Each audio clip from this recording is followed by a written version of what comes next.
नमस्कार। आप सुन रहे हैं यूट्यूब चैनल @नंदलाल भारती 5454 पर उपन्यास चांदी की हंसुली। जैसा कि आपने 27वें एपिसोड में सुना कि सुनरी बोलती है, चोरों के कोई ईमान नहीं होते, उन्हें खून भी करना पड़े तो बड़े शौक के साथ करते हैं। जैसे चोर काशीनाथ ने बेटवा के हाथ के गुजहरे को चुरा कर किया। खून के रिश्ते की छाती में खंजर भोग गया काशीनाथ। अब सुनते हैं इसी उपन्यास चांदी की हंसुली का 28वां एपिसोड। गुजहरे की चोरी की हतक दुख प्रेमनाथ और सुनरी की छाती पर सवार था कि इसी बीच उनके सबसे छोटे बेटे सामू को जानलेवा बीमारी लग गई। वह रह रह कर दर्द से अचेत होने लगा। बहुत सी देसी दवा दारू हुई पर कोई फायदा नहीं हुआ। सुनरी से सोनू का दर्द बर्दाश्त नहीं हो पा रहा था। प्रेमनाथ भी इससे बेखबर न था। सुनरी बोली, अरे राजू के बाबू, सामू की तबीयत तो दिन पर दिन बिगड़ती जा रही है। कुछ करो, नहीं तो बेटवा हाथ से निकल जाएगा। तड़प तड़प कर बच्चे ही तो अपनी लाठी हैं। प्रेमनाथ बोला, आसपास के सभी हकीमों को तो दिखा दिए, कोई फायदा तो हो नहीं रहा है। अब सरकारी अस्पताल ही जाना पड़ेगा। सुनरी बोली, जो करना है जल्दी करो, बेटवा का दुख सहा नहीं जा रहा है। मुझे तो बेटवा के दर्द देखकर डर लगने लगा है। जहाँ भी चलना है जल्दी करो, सरकारी अस्पताल ले चलना है तो वही चलकर दिखाओ। गांव में तो डॉक्टरी का कोई पुख्ता इंतजाम भी तो नहीं है। राजू के बाबू, बेटवा का रोग बढ़ता जा रहा है। प्रेमनाथ बोला, हाँ यही करना होगा, सरकारी अस्पताल ही चलना पड़ेगा। नन्ही सी जान बहुत दुख झेल रहा है। नन्ही सी उम्र में ना जाने किस जन्म का कर्म बिगड़ा हुआ है कि इसका इस जन्म में दुख भोग रहा है। सुनरी बोली, भगवान को तो इतना निर्दयी नहीं होना चाहिए। अभी साल भर भी तो नहीं हुआ है, अभी साल भर ही तो हुआ है इस बेटवा के जन्म में शरीर का नाश हो गया। डॉक्टरों ने फाड़ डाला सामू के जन्म में, शरीर के अंग भंग हो गए। बेटवा को पाकर सारा दर्द भूल गई थी। जिस बेटवा के लिए इतना सारा दुख उठाई, वही बेटवा मुसीबत झेल रहा है। करा करा कर जान निकल रही है। भगवान रहम करो, गरीब पर उपकार करो, बेटवा का दुख हर लो प्रभु। प्रेमनाथ बोला, जल्दी करो, राजू की माँ इक्का आने वाला है। सरकारी अस्पताल के पास ही उतारेगा। डॉक्टर लोग भी आ गए होंगे। जल्दी जल्दी करो, अब नीम हकीमों से कोई फायदा न होगा। महीना भर से झुला रहे हैं। बेटवा को जरा भी आराम नहीं हो रहा है। दर्द बढ़ता जा रहा है हर पल। भगवान न जाने क्यों मुझ गरीब से नाराज रहता है। सुनरी बोली, तुम चलो इक्का रुकवाओ, मैं बेटवा को लेकर आई। प्रेमनाथ भागा भागा गया। इक्का दूर से ही दिखाई पड़ गया। तब तक सुनरी भी बिलखती हुई सामू को लेकर इक्के की ओर सर पर दौड़ पड़ी थी। गांव के लोग सामू के सलामती की दुआ भगवान से कर रहे थे। इतने में इक्का भी आ गया। पूरे गांव को इकट्ठा देखकर इक्का वाला मूर्त बोला, पूरा गांव तो इस इक्के पर नहीं बैठ पाएगा। प्रेमनाथ बोला, भाई पूरा गांव नहीं जा रहा है, मूर्त भैया हम ही दो चल रहे हैं। मूर्त इक्का वाला बोला, क्यों इतना दुखी हो भैया प्रेमनाथ? प्रेमनाथ बोला, भैया बेटवा की हालत बहुत खराब है, जल्दी करो अस्पताल तक जाना है। बाकी जो लोग आना चाहेंगे साइकिल से जाएंगे, तुम तो जल्दी करो भैया, बेटवा की हालत खराब होती जा रही है। आज महीने भर से बीमार है।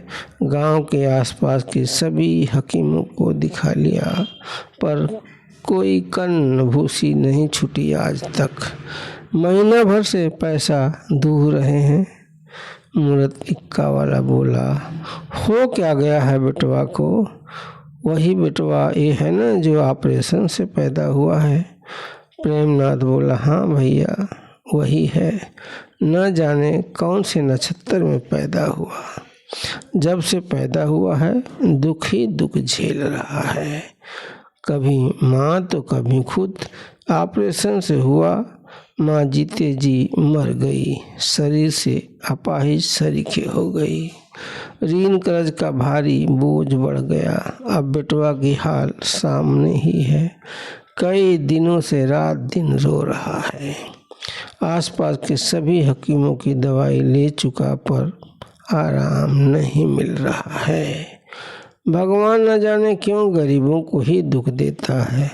रो रो कर बेटवा का पेट फूल गया है, पानी तक गले से नीचे नहीं उतर रहा है। मूर्त इक्का वाला बोला, और कोई चलने वाला है तो बैठ जाओ। अब यहाँ से इक्का हाँकूंगा तो अस्पताल ही जाकर रुकूंगा। मुझे सवारी की चिंता नहीं है, बेटवा की चिंता है। इसका दुख देखा नहीं जा रहा है। सवारी तो और भी इक्के से आ सकती है। बेटवा की हालत बहुत खराब है, भगवान रक्षा करना। जय हो चौकी वाले डी बाबा, जय बजरंग बली कहते हुए इक्का वाले ने घोड़े को चाबुक मार दिया। इक्का गति पकड़ लिया। सोनरी बोली, भैया थोड़ी और तेज चलो, अस्पताल पहुंच जाएं, बेटवा को इलाज मिल जाए। बहुत रो रहा है, मेरा दुख तो बेटवा के दुख से बहुत छोटा हो गया है। जल्दी करो भैया, मेरी जान निकल रही है। मूर्त इक्का वाला बोला, भौजाई चिंता न करो, हम समय से पहले पहुंच जाएंगे अस्पताल। तेरा बेटवा मेरे भी बेटवा के बराबर है, मेरा भी तो कोई फर्ज बनता है आदमी होने के नाते, मैं जल्दी पहुंचा दूंगा। इससे ज़्यादा तो इक्का नहीं जा पाएगा।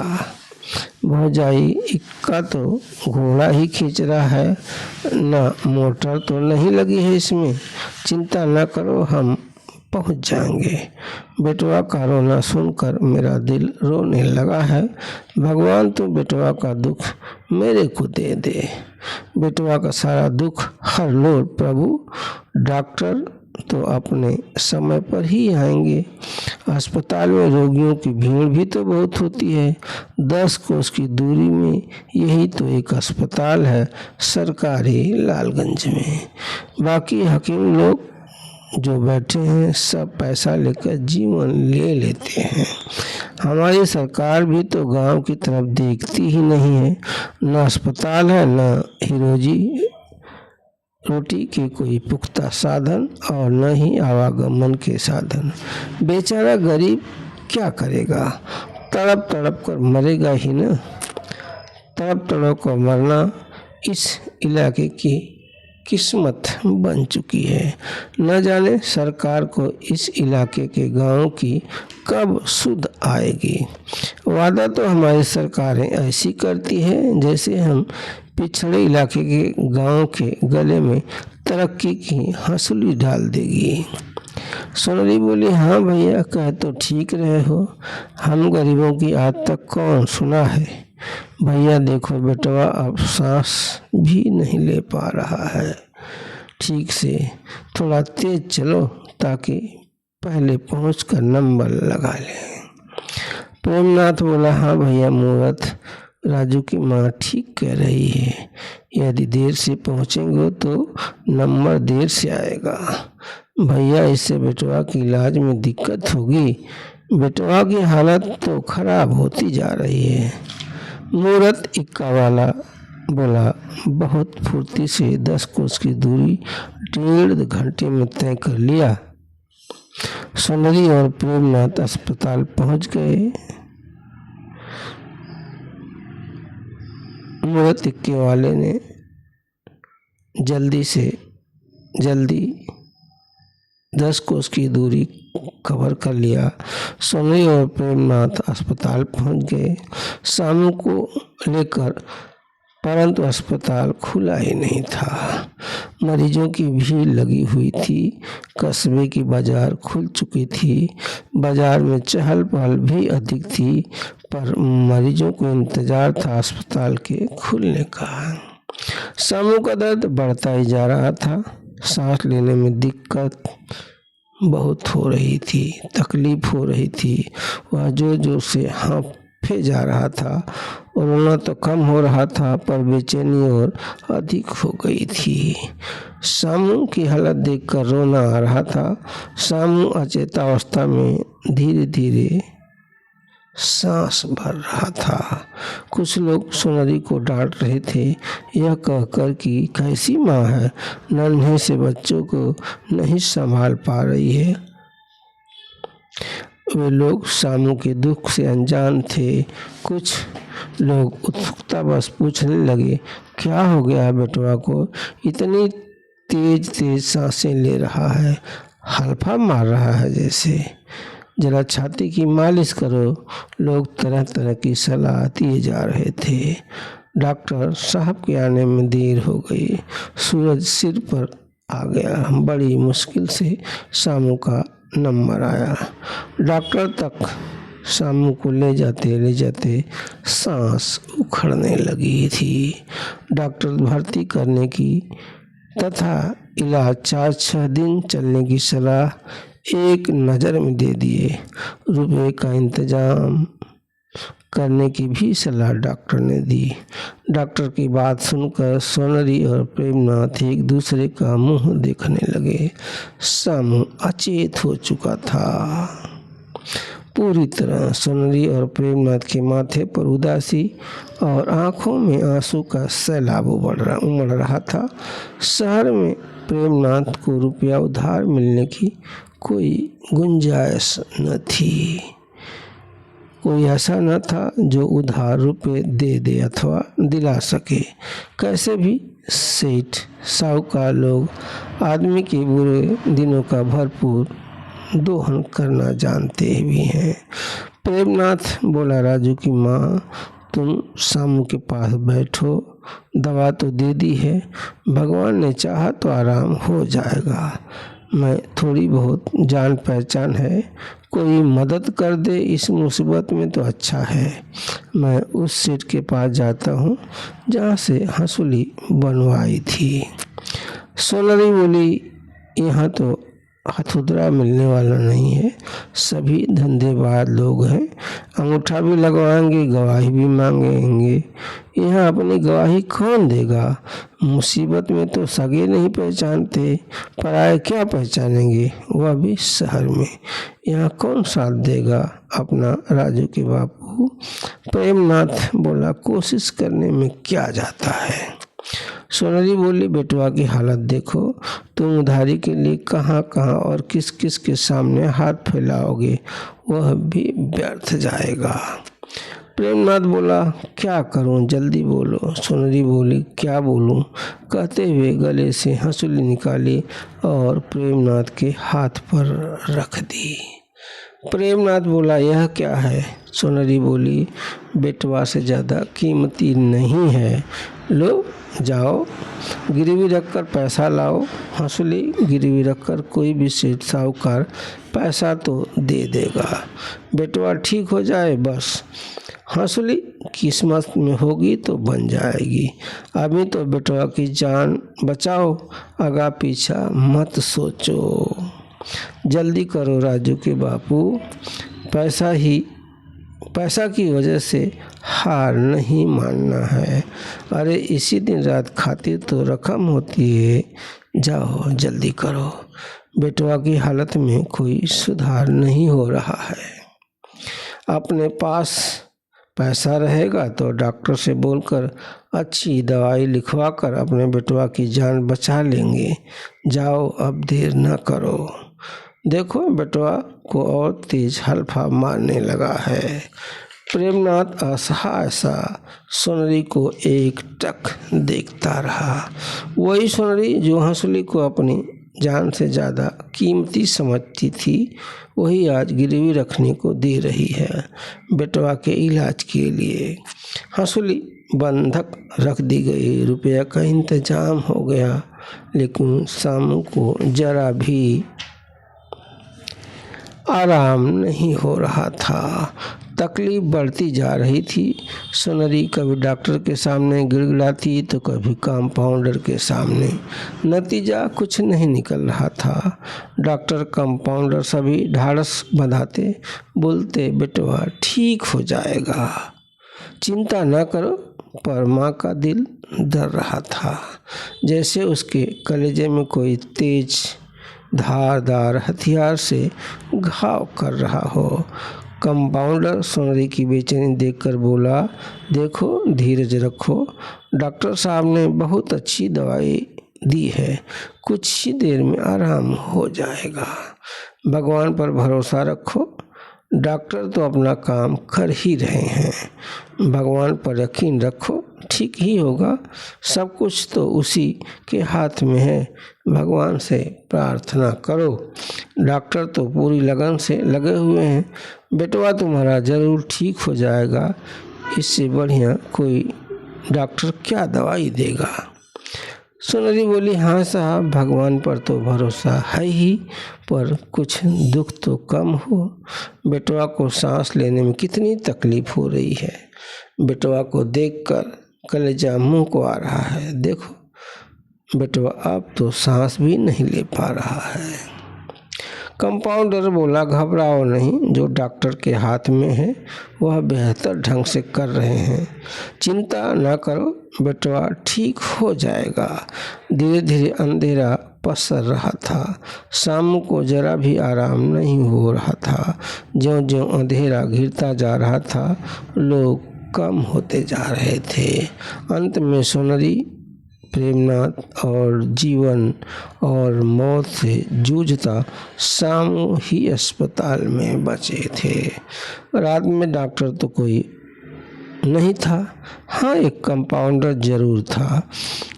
ज्यों-ज्यों रात बढ़ती जा रही थी, शामू की हालत और भी खराब होती जा रही थी। लालगंज कस्बे का यही सबसे बड़ा अस्पताल था, जहाँ एक कमरा रोगी के लिए, एक डॉक्टर का कक्ष, एक दवाई घर और दूसरा जो कमरा था प्रसूति कक्ष था, जहाँ दिन में लोगों की भीड़ होती थी, रात होते होते पूरा अस्पताल खाली हो जाता था। बिजली की भी कोई व्यवस्था नहीं थी, पिछड़ा और गरीब इलाका था। सोनरी और प्रेमनाथ डॉक्टर और भगवान पर भरोसा कर डॉक्टर द्वारा दी गई दवाई को संजीवनी की भांति शामू को दिए जा रहे थे, लेकिन दवाई कोई कारगर काम नहीं कर पा रही थी, हालत बिगड़ती जा रही थी। बिजली तो वैसे अनेकों बार गई, जिससे मात्र उजाला हो रहा था, पर आधी रात में बिजली ऐसी गुल हुई कि प्रेमनाथ और सोनरी पर ब्रज पात्र हो गया। आधी रात में बिजली ऐसी गुल हुई कि प्रेमनाथ और सोनरी पर वज्रपात हो गया। बिजली के बल्ब की रोशनी बंद होने के बाद ही सामू के जीवन की ज्योति भी सदा के लिए बुझ गई। प्रेमनाथ और सुंदरी के खानदान की हंसुली सदा के लिए खो गई। अंधेरा और डसने लगा था मृत देह के साथ। दोस्तों, आप सुन रहे थे उपन्यास चांदी की हंसुली का 28वां एपिसोड। इस एपिसोड के बारे में अवश्य कमेंट के माध्यम से बताइएगा। आपका धन्यवाद।